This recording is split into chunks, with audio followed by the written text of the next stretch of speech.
Hello, class, and welcome to Lecture 5, Part 4, our final lecture on cinematography. And of course, Moonlight's the movie for this lesson, so if you haven't watched it yet, please make sure that you do so ASAP.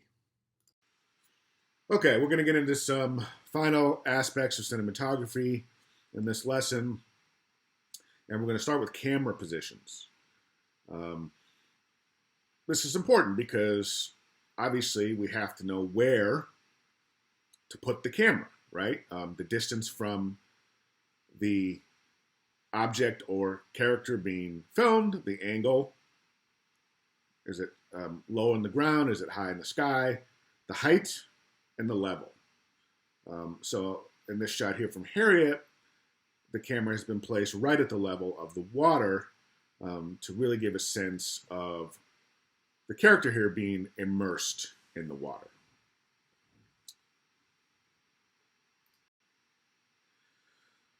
So, camera distance.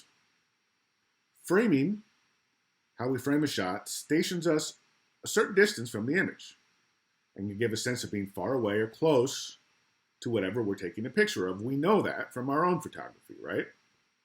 How close we get to the subject. And in presenting the terms used for various distances, the standard measure in filmmaking is the human body.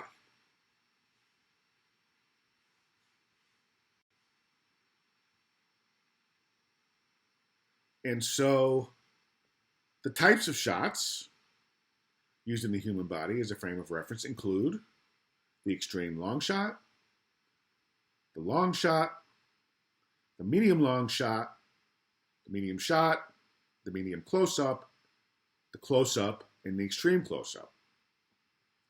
So we'll start with an example of an extreme close-up right here. An extreme close-up is just what it sounds like. It's when we get extremely close to whatever we are photographing.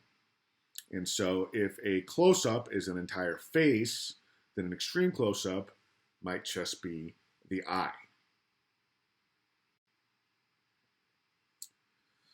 Close-up on the left here, again, it's the entire human face and head. Very common shot. It's used all the time in movies and especially television. And then the medium shot. The medium shot is the human figure from the waist up.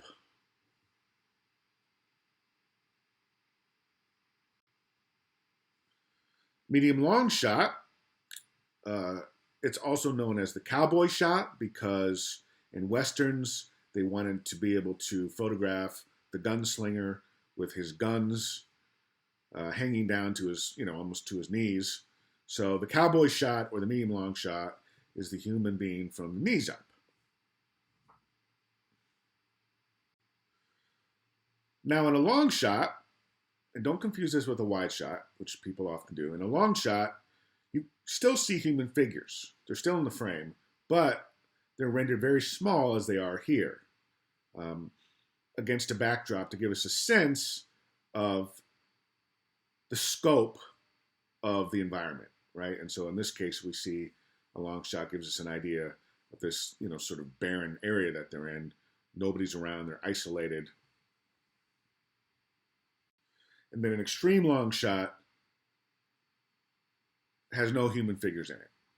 Extreme long shot could be like this here, where it's taken of a city across a bay, but it could be even further. It could be an entire country or a planet.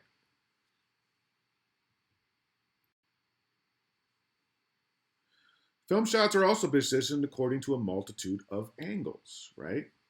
So it's not only about how close or how far we want the camera, but it's how high or low we want it in relationship to our subject.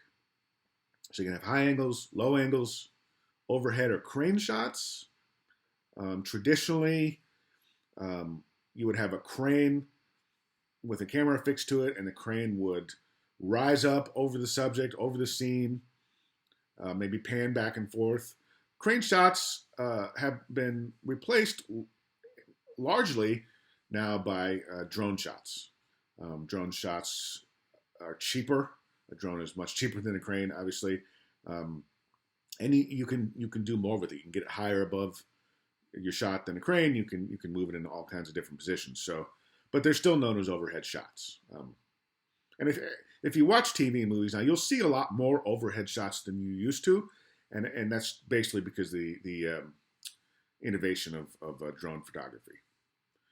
Point of view shots, which is a shot when um, we see what the character appears to be looking at, right? And then a candid angle, also known as a Dutch angle, and that's when the frame is sort of tilted one way or another to kind of give you a skewed effect, as we have here in this shot from Ice Age. So angle of shots along with distance of shots have to do with where the camera is positioned in relationship to its subject. And high and low angle shots are often used to convey ideas of power. So here are two different shots of Bond. In the first shot, we have a high angle shot that looks down on him, and it puts him in a sense of vulnerability, right? This guy above looks like he might get the jump on him. And you can even see by his performance, right? He looks surprised, he looks worried. So the high angle shot takes away his power. The low angle shot, on the other hand, gives him power, shows him sort of lording over whatever he's looking down at, right? And again, the performance helps with this effect because he looks much more calm. He looks much more in charge. So that's how high and low angles are often used to convey power dynamics between characters. Again, we have an overhead shot, bird's eye shot we talked about. In this case, in the Shawshank Redemption, the character has just escaped from prison after 25 years. And he gets this overhead shot that gives us a sense of his joy, right? Almost the spiritual sort of epiphany that he's having, being free for the first time. And so we get this shot sort of like from the heavens, right? To convey that spiritual feeling that he has. Height. Framing also gives us a sense of being stationed at a certain height in relation to the setting and the figures. So if you think about shooting child actors, for example, you want to bring the camera down to their height so that the camera's not looking down on them. And here in this shot from Kill Bill, Tarantino has put the camera at ground level to emphasize the feet, something which he is known for doing in his movies. So all the features of framing we have examined so far are present in two-dimensional media: paintings, photographs, comic strips, right? Height, angle, distance, all that stuff can be drawn. But in film, it is also possible for the frame to move with respect to the framed material. That's what makes it cinema, right? Or at least one of the things. So mobile framing means that the frame of the object changes and that we often see ourselves moving along with the frame.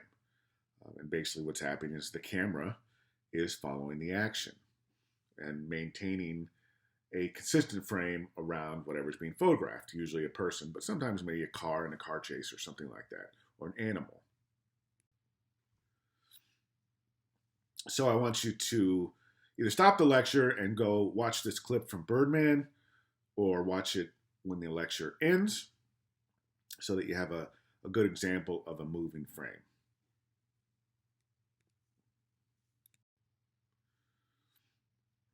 Another way that the camera moves is it pans and it tilts. And again, I'd like you to watch this video linked to the lesson. And these are pretty simple movements. They do just what they sound like. The pans back and forth, right? So that the camera maybe follows the action or changes the frame as it moves. And the same thing, right? It tilts up and down. So pretty common shots. A lot of times panning and tilting is used instead of cutting. Instead of giving us a shot of this frame and then cut shot to this frame, the camera will just move. And maybe the filmmaker is trying to make it look like a point of view shot, like a human eye is following the action. So watch this video too. Other types of mobile framing. Tracking or dolly shot. The camera travels in any direction along the ground, forward, backward, circularly, diagonally, or from side to side, while the figures stay in the same relationship to the frame. Tracking and dolly shots are very complicated. It's hard to block the actors and make everything happen in real time while the camera is moving, which is why tracking shots tend to call attention to themselves. They tend to be very flourishy. There's a famous one in Goodfellas when Scorsese's camera follows the gangster and his girlfriend as he goes through the back door of a restaurant, through the kitchen, and out of the dining room. And Scorsese wants us to kind of be in the moment with those characters as they experience the glitz and glamour of the restaurant. So that's why he uses the mobile framing there. But again, those kinds of shots are very hard to set up, and they're not used very often. We talked about a crane shot. Camera moves above ground level, rising or descending, often on a mechanical arm. And now, of course, we have a lot of drone shots if we want shots above ground level. And then there's the handheld camera.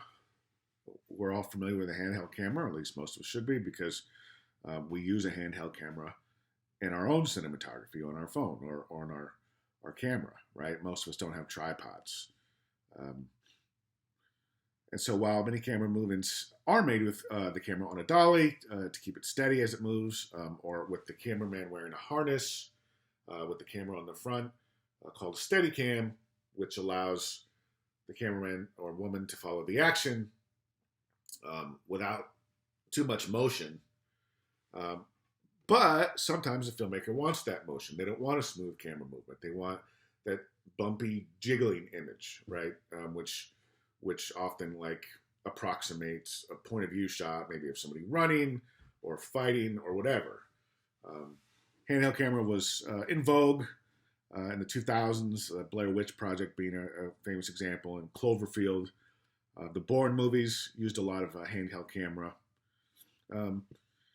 It can be a rough aesthetic to watch a lot of because it can make you dizzy. It kind of disturb your concentration when you're trying to follow a story. But it is still used, often, sparingly, but effectively to capture certain kinds of movement. Okay, duration of the shot. And this starts our transition into thinking about editing too, right? Because if we think about duration of the shot, we think about how long each shot is compared to the next shot. And that's when we start getting into editing. In our consideration of the film image, we have emphasized spatial qualities, how photographic transformations can alter the properties of the image, how framing defines the image for our attention. But cinema is an art of time as well as space. And what we also must consider is how the duration of the shot affects our understanding of it. So every shot is of a certain length, right? Every shot has some measurable screen duration. In the history of cinema, directors have considerably varied the length of shots. In general, early cinema tended to rely on shots of fairly long duration. We talked about that. Early cinema was more like the stage play. And a play is one long shot, right? It's just all the action unfolding in real time. But as it became easier to get more shots, as cameras became smaller, as the language of editing evolved, and it became easier to cut different shots together, shots started to get shorter and shorter. The average duration of shots since the classical Hollywood cinema, and you think about a movie like Casablanca or Citizen Kane or Gone with the Wind, those shots were much longer than the shots of movies today, especially action movies. The Bourne movies of John Wick or Mortal Kombat or something, right? They have these very, very short shots, partially because they're trying to um, use pacing as a way to generate excitement, but also because filmmakers, producers feel like people don't have the attention span that they used to. They got to keep these shots moving so that people don't get bored.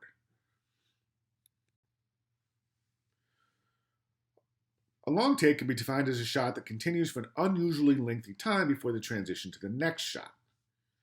A long take is not the same as a long shot, which refers to the apparent distance between camera and subject. We talked about a long shot as being people against a background where we can see their whole bodies, but they're kind of far from the camera. Usually we can regard the long take as an alternative to a series of shots.